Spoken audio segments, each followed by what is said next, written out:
আসসালামু আলাইকুম সবাইকে। আশা করি সবাই ভালো আছেন। আলহামদুলিল্লাহ আমিও ভালো আছি। তো এখানে আমি খেসারির ডাল বেটে নিয়েছি, অবশ্যই বাটি নিয়ে ব্লেন্ডার করেছি। তারপরে এখানে মশলা দিয়ে দিয়েছি মরিচ, পেঁয়াজ, হলুদ, লবণ, মরিচের গুঁড়া, আদা রসুন বাটা, আর হচ্ছে ধনিয়া জিরার গুঁড়া। সমস্ত কিছু দেওয়া হয়ে গেলে একটা ডিম দিয়ে দেবো। দেওয়ার পরে একটু এখন মিক্স করে নিচ্ছি। তো আমি চাইছিলাম যে হাত ছাড়াই মনে হয় মিক্স করা যাবে, তাই আমার মেয়ে ছেলের চপস্টিক বলে যে ওইটা দিয়ে একটু নাড়তেছিলাম। তো না, এটা দিয়ে কোনো কাজই হচ্ছে না। তারপর অবশেষে হাত দিয়ে মেখে ফেললাম। তো মাখা হয়ে গেলে কিন্তু এই যে দেখুন রেডি হয়ে গেছে, খুব সুন্দর।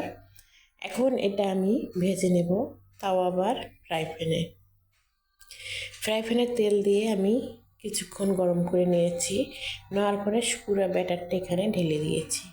দেওয়ার পরে হাত দিয়ে পুরোটাকে বিছিয়ে দিয়েছি। দেওয়ার পরে এই যে দেখুন খুব সুন্দর হয়ে গেছে। তো একবার আমি উল্টে দিয়েছি, আপনাদের দেখাতে পারিনি। তারপরে এই যে এখন ওই অপর পিসটা হলে অবশ্যই আমি যে কেটে নেব এভাবে।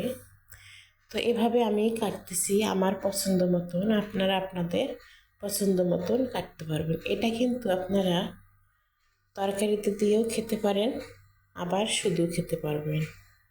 তো আমি তরকারিতে দিয়ে দিচ্ছি। মাছের তরকারি রান্না করতেছিলাম এখানে, তো ওই মাছের তরকারিতে ঢেলে দিলাম। এটা কিন্তু শুধু গরম ভাত দিয়ে এমনিও খাওয়া যাবে। আমি এখানে দেওয়ার উদ্দেশ্য হলো এখানে দিলে খুবই একটা মজার তরকারি হয়ে যায়, এই জন্য এখানে দেওয়া। আপনারা না চাইলে না দেবেন, এমনি এমনি খেতে পারবেন, সাদা ভাত দিয়েও খেতে পারবেন, যেভাবে আপনাদের মন চাইবে সেভাবেই খেতে পারবেন।